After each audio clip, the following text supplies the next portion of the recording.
Today we have a great super scholar, Miss Ananya Bal, with us. She has studied computer science as VIT fellow. Along with that, she is pursuing passion for research in computer vision and artificial intelligence. She has worked in NIT Rourkela and currently working at Fidelity Investments. Ananya, can you tell something about yourself and giving us some summary on your journey in research? What led you to the discovery of your interest in all these fields and research and analysis particularly? Thank you, Muskan, for introducing me. Great to be here, great to be talking to you. Hello everyone. I'm Ananya Bal. I have recently finished my bachelor's in computer science and engineering from VIT Vellore, and I'm currently interning with Fidelity Investments in Bangalore, more specifically their workplace investing AI team. We're working more on NLP-based methods for information retrieval from financial documents. Um, and you rightly mentioned I have worked at NIT Rourkela before. It was a summer research internship. And last summer, I was also interning at Gap Inc.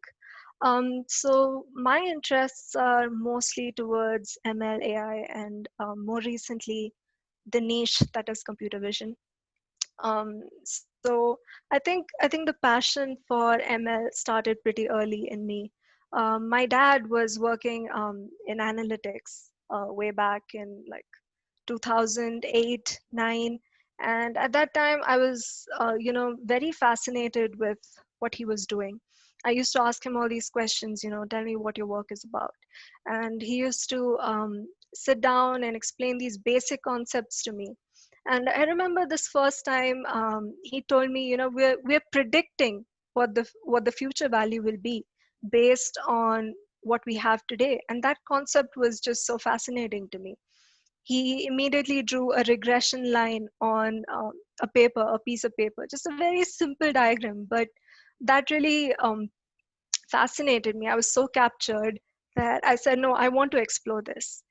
And so, right from the day I stepped into college, my focus was always on machine learning.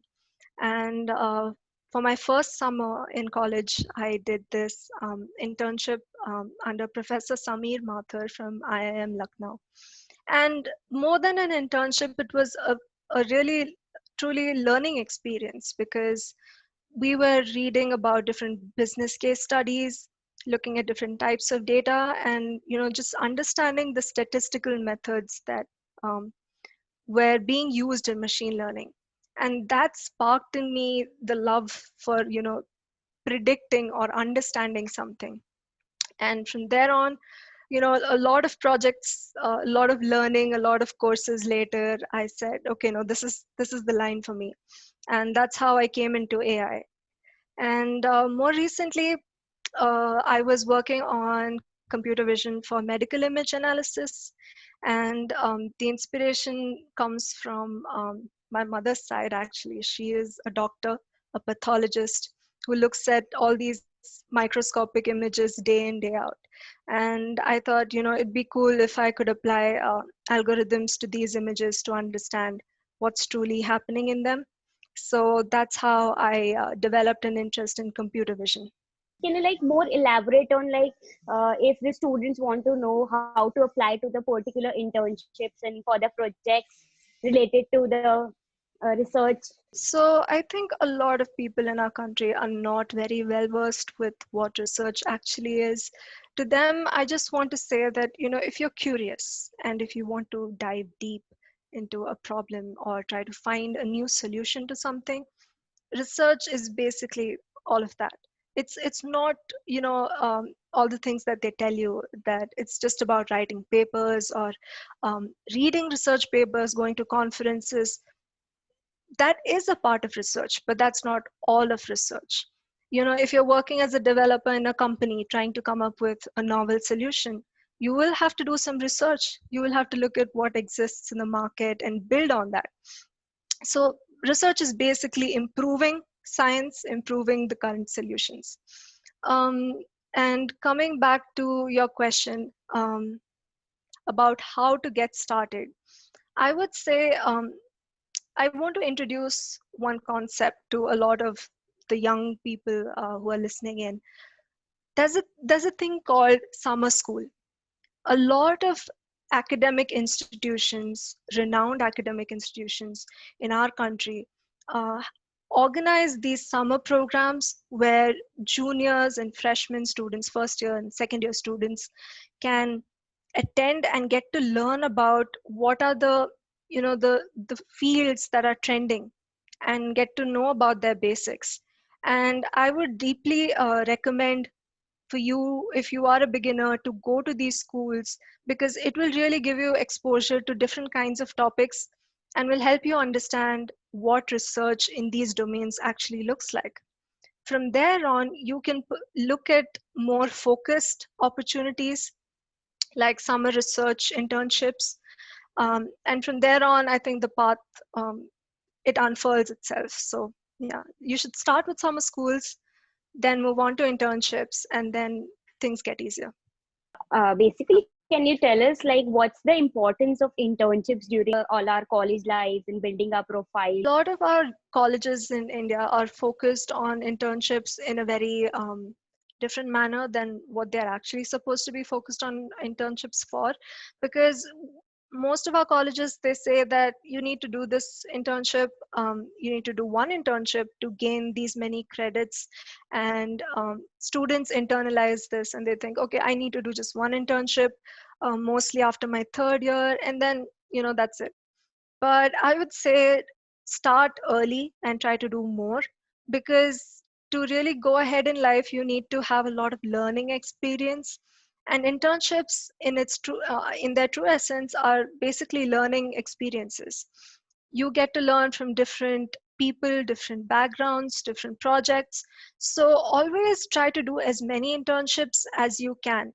It will really broaden your horizon, give you more perspective, and it'll help you understand which area you truly like and want to focus on. So it's my advice, start early and try to do as many internships as you can. So, Ananya, can you tell us the difference between research and developer roles, like in terms of internship? So when it comes to a normal internship, what you would call an industry internship, those are more focused on developer roles, more focused on software development. It could be web development, it could be systems relating to the back end, or network related development. So in these cases, like I said, you would take on a project in a company, most probably, and try to finish the use case. I mean, produce a solution which works for a given use case. There's a business requirement and you need to fulfill that. So development would entail, doing your software development for a particular given use case. But when it comes to research, what uh, first of all, it'll mostly not be an industry research internship. It'll most likely be a research internship in academia, where you are sitting in a lab working with professors or PhD students, and you don't deep dive into creating a solution on day one. You would probably start by reading a lot of research papers, understanding the background of the problem, understanding what current solutions exist, and then try to, so I always say this in research, you need to create a hypothesis, um, propose a hypothesis and create experiments to test them out. So at the end of the day, you'll have to come up with a hypothesis statement and do multiple experiments to see if your hypothesis is actually true or not. So this is what research internship looks like. You don't dive into like coding from day one. No, you take your time, you understand the problem, you think about how to improve. Then there's a more minimal coding part. It's not as intensive as development roles are, but you're trying to improve on what the previous solutions were. For how do you think, like for the third and fifth semester students, like students can start working on their resume or like paperwork? and how should they start applying to internships? How should they start coding, like competitive coding and all? Can you just give a brief about that? I think we live in a wonderful era where there's internet and there's so many resources online. So for people who are, in their third or fifth semesters, moving into like a summer um, timeline where they would be looking for internships, I would say that first of all, look at opportunities that you want to pursue. You need to be very clear about what you want to pursue. If you're not clear, you're going to, be here, be there, and not end up anywhere. So you don't want to be there. Think about what you're interested in. Google the opportunities that you would like to pursue. If you want to try a research internship, what you will have to do before that will differ than what you'll have to do for a development based internship, right?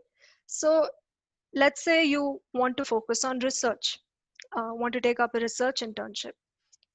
Start looking at different professors in different colleges that are offering these kind of summer internships.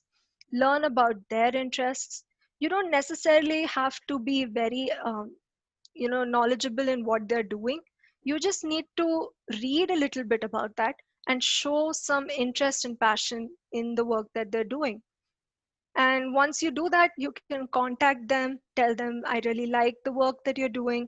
Please, would you consider, mentoring me for a summer research internship? So that's how you would proceed for a research internship. But let's say you want to work in one of these companies that come to your campus. You want to build your profile in terms of development so that you're in a good position when the placements come around.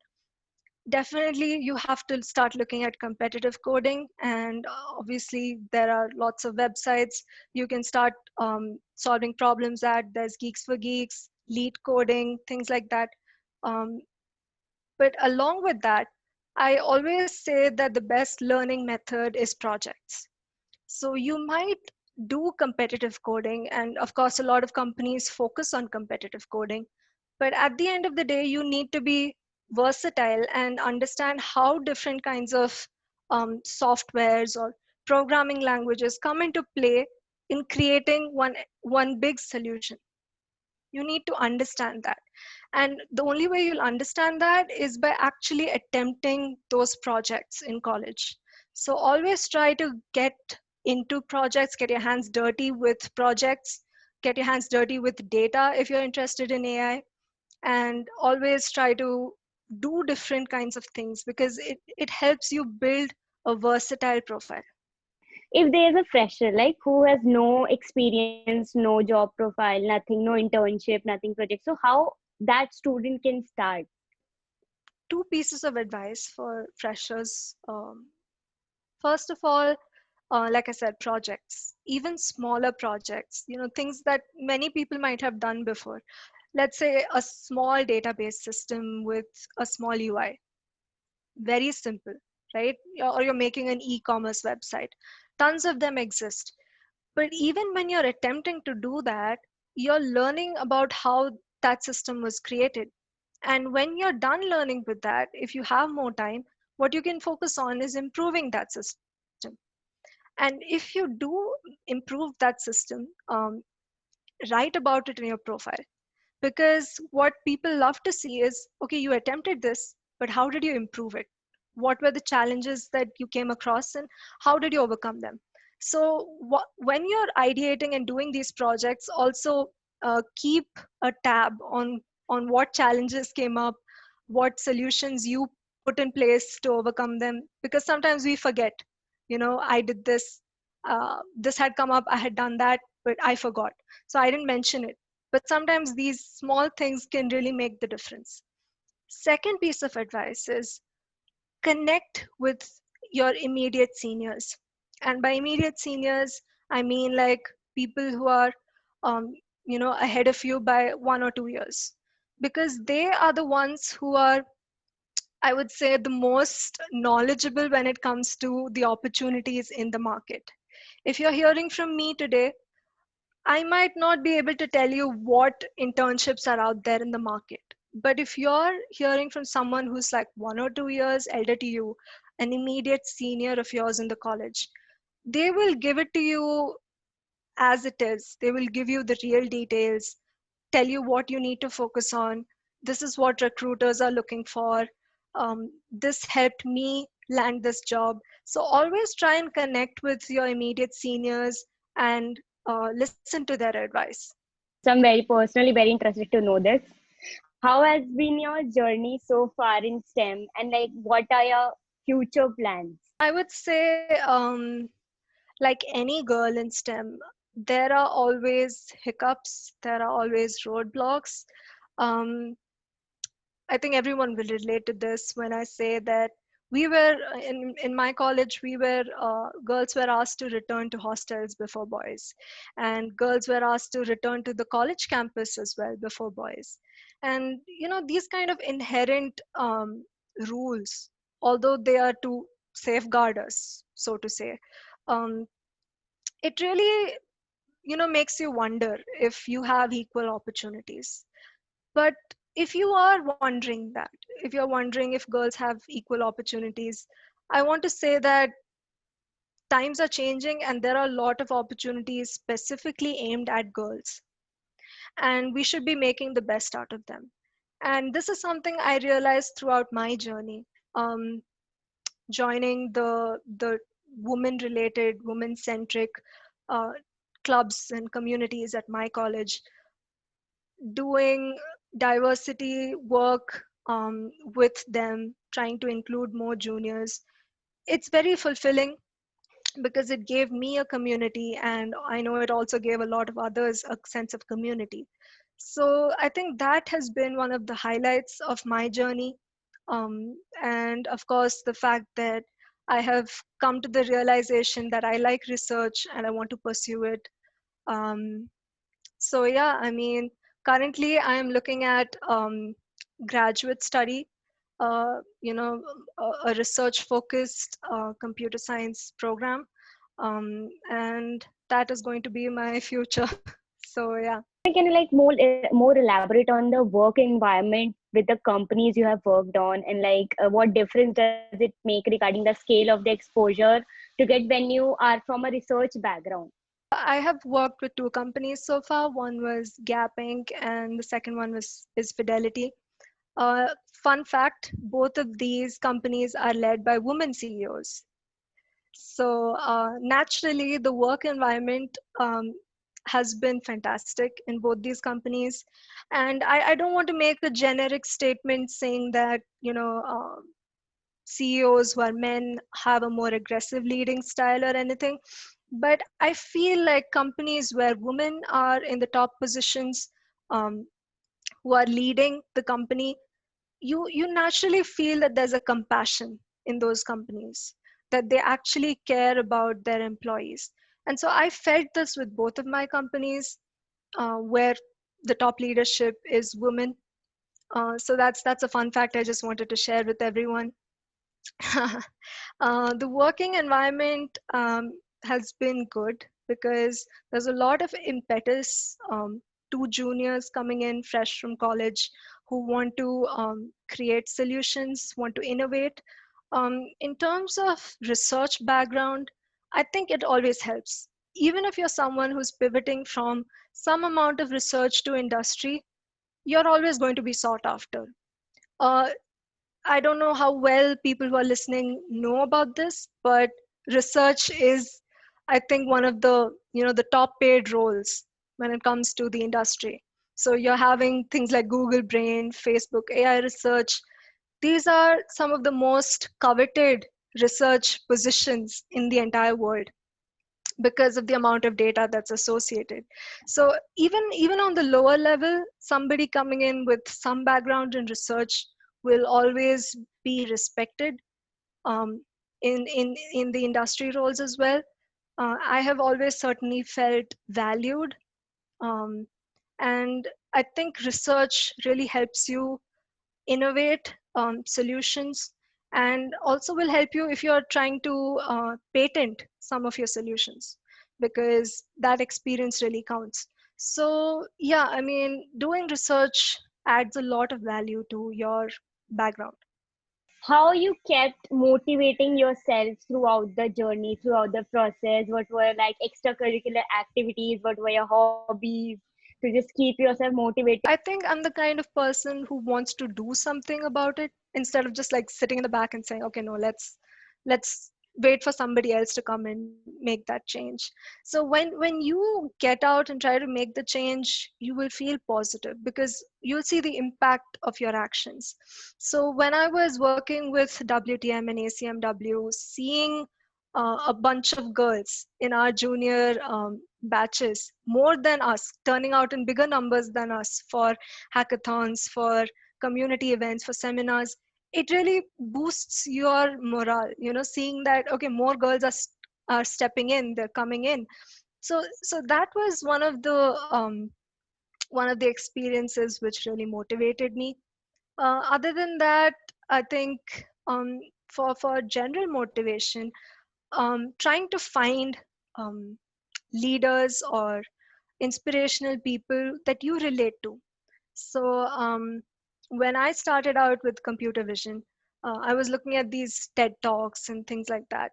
And I came across Dr. Fai Lee, who is one of the pioneers of computer vision. She created the entire ImageNet data set, and that led to the computer vision or deep learning revolution. So when you find people like that, it really motivates you. You know, the work that they did, it really motivates you. So try to find those heroes that you can look up to, that you can follow, and please do follow them.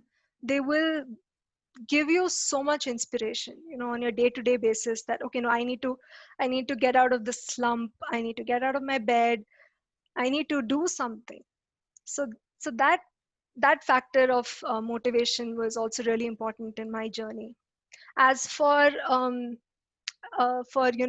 leisure activities, I think getting too invested in your work is also not right. So always try to keep a balanced schedule. Try to take out some time for the things that you are passionate about, that you love doing, be it painting, singing, dancing, whatever it is. And don't apologize for making this time, because it's very important for your morale.